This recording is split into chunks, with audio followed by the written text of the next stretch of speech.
Welcome to the Rant Live.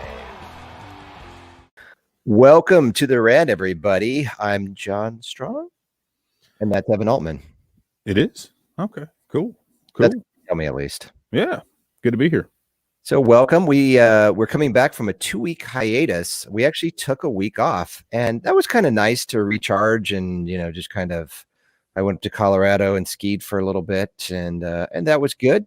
The snow wasn't great. There was one day I went to Vail, actually, where I stayed with my buddy in Breckenridge, and we went to Vail for one day, and it happened to snow that day, and it was sick. The back bowls are just amazing back there. So that was fun to escape reality completely and just be in this kind of, like white wonderland. So it was really nice.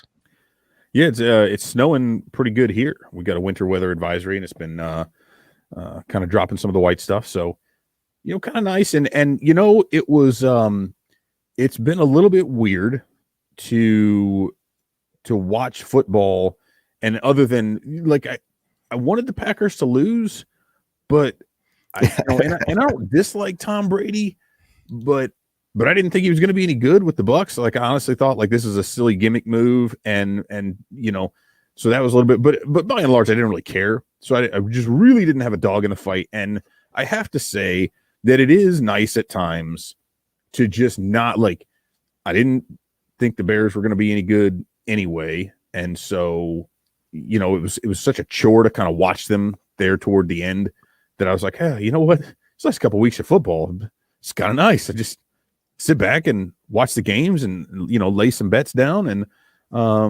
it's all right. So we've got Tom Brady leading the Tampa Bay Buccaneers against Patrick Mahomes and the Kansas City Chiefs, who are already favored, I think by 3 points or something. But yeah, let me ask you a question. So I kind of brought this up in a text string that I have with my friends. Does Brady's success and the fact that he has led the Tampa Bay Buccaneers of all teams to the Super Bowl, and who knows if they end up winning or not, does that diminish Bill Belichick's claim as a Hall of Fame coach? I don't think it diminishes Belichick's claim as a Hall of Fame coach. I don't think it casts any aspersions on that. However, I do think that it strongly bolsters definitely Brady, because the whole thought for the longest time was that Brady is a system quarterback. Brady is successful because of what Belichick has built. The year after Brady leaves, the Patriots don't make the playoffs. They're picking ahead of the Bears, right? What are they picking, 15th, 16th, something like that, I think? Yeah, I don't know. And Tom Brady's in the Super Bowl for the 10th time in his career. Half of his definitely career, greatest ever. Super Bowl. Yes, and I don't think, if you talk by any measure, right? He's won 6, isn't that right? I think he's got 6 of them now. Mm-hmm. So he's won the most. He's been to the most. He's up there in terms of he's 43 years old and still doing this, having an excellent season, far, far better than what I thought he would, with a different team, and not just a different team, but his first year with a new team. So, Peyton Manning went to Denver. They went to the Super Bowl and got walloped. The next year they made it back almost exclusively on their defense. I mean, Peyton Manning was a shell of himself. Yeah, he got benched for Brock Osweiler and could barely move. And they ended up, again, because of their defense, winning that one with him. Obviously, and again, Tampa is not just Brady. They've got lots of offensive weapons. And in Antonio Brown, they have an offensive weapon as well. But to me, this might be the most impressive thing, is that he just went to a new team, Tampa Bay Bucks, and Bruce Arians knows with his a stuff. losing record last year. I think they were Right. they 7-9, and he took him to the Super Bowl. And not only did he take him to the Super Bowl, they're the 5 seed. They had to win on the road 3 games, right? So this wasn't like they were a 1 seed, chock full of talent, and had an easy path there, that he was able to go in and then to beat Green Bay and Green Bay the way he did, with the way Aaron Rodgers is, because Aaron Rodgers is going to be the MVP this season, and to go in there, and of course, Aaron Rodgers, we could look at him as on the flip side of the Brady thing, is that which Rodgers has been to as many Super Bowls during his tenure in Green Bay as the Bears have. I mean, one. I'm just, and he is Aaron Rodgers is one of the best quarterbacks to ever play, period. I mean, he is a surgeon out there. But in the, as much as anything, when you talk about a quarterback, right, the most important position, the most important single position in sports, period, team sports, right? Obviously, if you're in an individual sport, you are the most important. But he has not achieved nearly the success as a lot of these guys who are kind of considered his peers, if you look at that greatest ranking category. And he's been surrounded by arguably as much talent as anybody has. Yeah, I mean, he's had when you look at Brady and Manning too, and people like to talk about the, Aaron Rodgers only had this many first round wide receivers. Like, I get that, and he's made those guys better, but Peyton Manning didn't have a whole lot of. I mean, he had, yes, Marvin Harrison and Reggie Wayne. Like, those guys are studs, so I don't want to take anything away from them, but a singular weapon does not a team make, and so you do have to build that around them, and you see how that happens when you get a really strong offensive line and you've been around, you have experience, but I think what we're seeing, though, when you look at these guys, because Rodgers is not a young guy. He's, 37? Drew Brees is 42. Tom Brady's 43. You got all these guys playing well deep into their 30s and into their 40s because the NFL has legislated things so much now. Quarterbacks can't be touched. These guys aren't getting beat up. Yeah. They can just stand sit back there on a lawn chair. Yeah, and they're taking care of themselves far better than before, with their workout routines and everything else. I mean, Brady could come back at 44 and do it again. I mean, at some point, I think it falls off, but yeah. Oh, he's going to be back next season. There's no doubt about that. Right. Even if they win. Which why is wouldn't you? Wild to me. Like, I thought he would have been done last year. It is so improbable to me. Like, that's the insane thing. And then you got Drew Brees, who is a dead man walking. I mean, he was so beat up this last year. Yeah. Well, would he break like 8 ribs or something 11. like that? He had 11 fractured ribs. They said he had a torn rotator cuff. That hurts. That hurts when you're 22. Right. Much less 40, whatever. He's actually a little bit older than me. We were in the same class in college. Yeah. 42. He's 42. He's like 6 months older than me. And the fact that he was out, of course, they're celebrating this as some sort of tough news. He did all this stuff. I'm like, what the hell was he doing out there? Like, you're not talking about just a little bit of pain. Like, you're talking about some long-term health stuff when you're getting into playing through all that quality of life stuff. Yeah. And I just, because his wife was talking about kind of comparing it to labor and stuff. And I'm like, I don't know, man. Nobody's trying to hit you when you're in labor. Yeah. You know what I mean? Like, if there's one thing that we should know, it's just don't compare anything that a male goes through to labor. Because of course, it was his wife that did it. So I give her the pass there. Yeah, of course. But I just, again, I guess in my having done some things, I had a torn ACL that I didn't get fixed for 2.5 years. And so the cartilage in my left knee is basically non-existent. And so I feel like I'm coming from a position of knowing a little bit. I got some pain in my shoulder. That's probably you wiped it on your bike, didn't you? Like in the summer? No, that was something completely separate. That's when I almost broke my chest.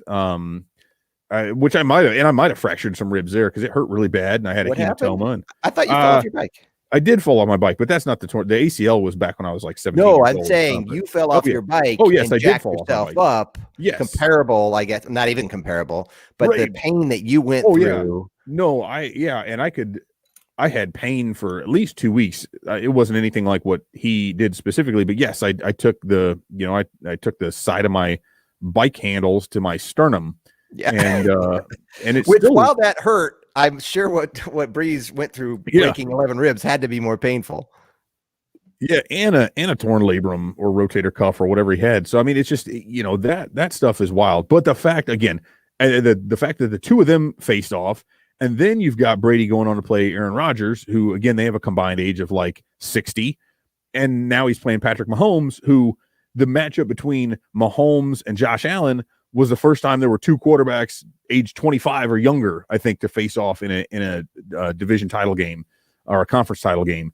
And so now you've got, the 43-year-old and the 25-year-old kind of squaring off in the past and the future. I think it's going to be fun. I'm looking forward to it.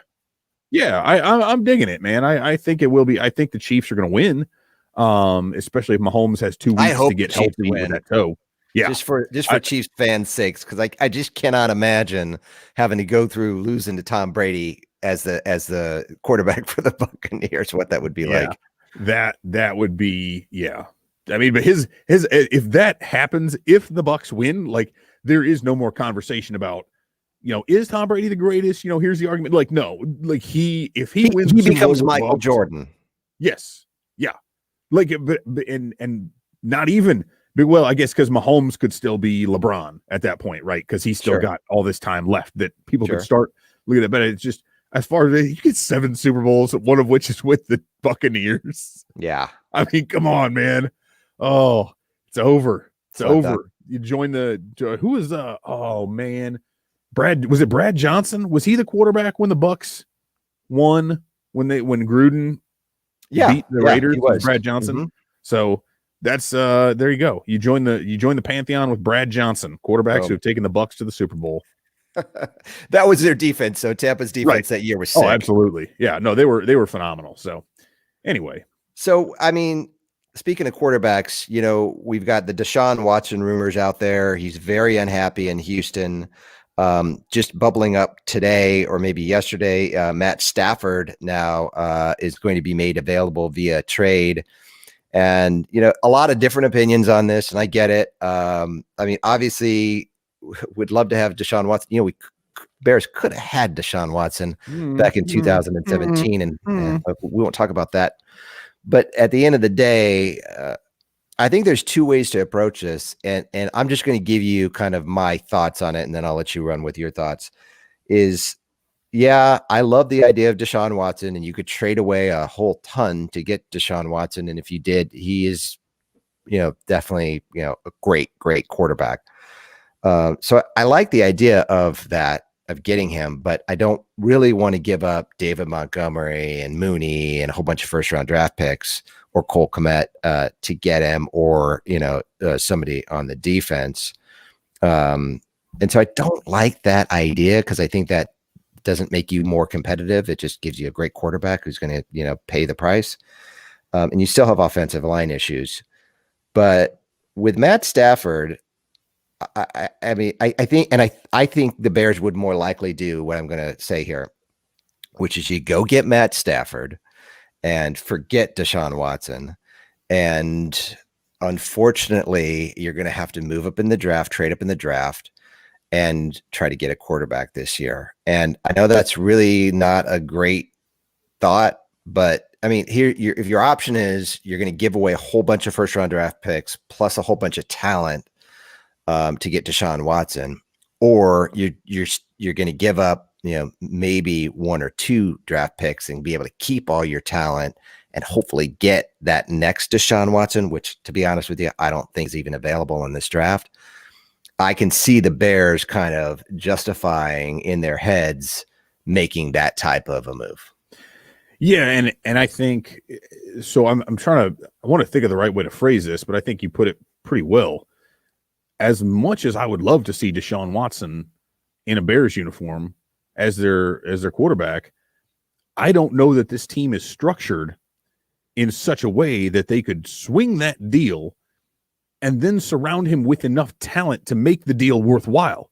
Like that's the problem, is an elite quarterback. We saw, like, the Texans were not good because they did not have, now part of that, there were injuries, other things that came up there. But if you're talking about having a poor offensive line without a lot of skill position weapons, again, if they would have to part with those guys, because the whole thing is, however you manage to do it, whether you acquire your quarterback externally, whether it be through free agency or a trade, you still need to make some serious upgrades to the offensive line, right? You've got to change some things around on the defense. You've got to cut some money elsewhere. Allen Robinson's most likely a casualty of the cap at that point. You don't have a ton of money to go out and acquire a bunch of other guys. My concern would be, and we already know, right, that this isn't a team that's done a great job of evaluating offensive talent. And so how well do we trust them to put together a team around Watson with limited resources at that point? And that is what would concern me. And then the other thing is, if I'm Deshaun Watson and, presumably he's going to have a say in where he ends up going, I'd tell the Bears to pound sand. Screw you guys. You didn't want me back then. You didn't even bring me in to interview me. Screw you, right? Live with it. And I doubt he wants to play in the cold. And he may not. And that's the other thing, is, like, does he want to go to a place, assuming he would do his homework on his potential destination and try to have a say in that with his agent? He and his agent, would they want to go to Chicago, knowing what the situation has been there.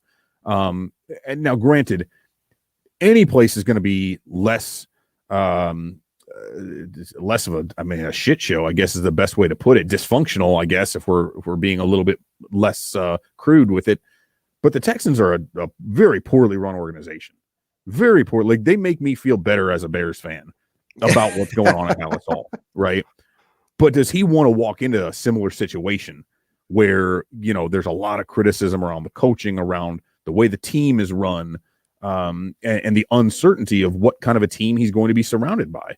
And if I were him, I would not want to come into the Bears situation. So, that's where I would be at it. And I don't think it's the right move for the Bears, largely because I would not trust them to surround him with the right team to make the move worthwhile. I'll just put it that way. So yeah. I think I agree with you on most every count there. Yeah. And I guess what remains to be seen would be, are the Bears of the mind that they should go get Stafford? I think they'd be more competitive next year with Stafford. I think he's definitely a better quarterback. Foles, but are they going to, aren't they still, can they get out from around whatever they're paying Foles and pay another quarterback at the same time?